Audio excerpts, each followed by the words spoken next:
हनुमान जी और लंका दहन की कथा। समुद्र के बीचों बीच स्थित लंका सोने की तरह चमक रही थी।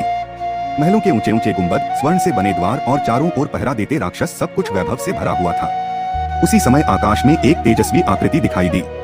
वह थे भगवान हनुमान। उनकी आंखों में तेज था और वे पूरी गति से लंका के चारों ओर उड़ रहे थे। उड़ते उड़ते वे अपनी पूंछ से जगह जगह आग लगा रहे थे। लंका के महलों और भवनों के ऊपर लपटें उठने लगी। लेकिन तभी रावण के सैनिक चारों ओर से आ गए। उन्होंने हनुमान जी को पकड़ लिया और उन्हें दरबार में ले गए।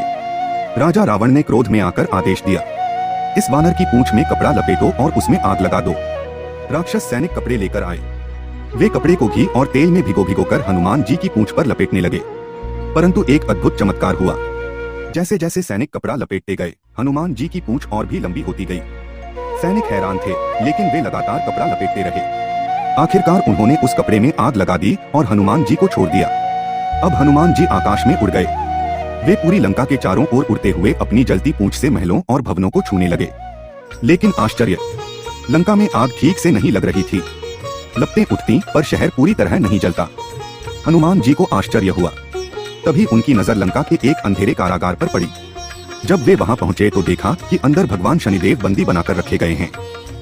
हनुमान जी तुरंत कारागार के पास पहुंचे। उन्होंने अपनी शक्ति से लोहे की सलाखें तोड़ दी और शनिदेव को मुक्त कर दिया।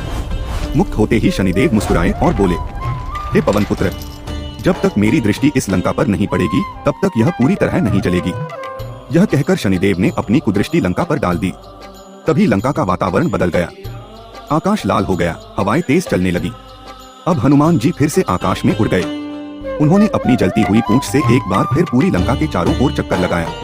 इस बार जैसे ही आग महलों और भवनों को छूती गई, पूरी लंका भयंकर अग्नि में जलने लगी।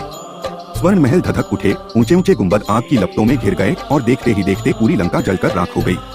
आकाश में खड़े हनुमान जी ने भगवान श्री राम का स्मरण किया और कहा, जय श्री राम कमेंट्स में लिखे।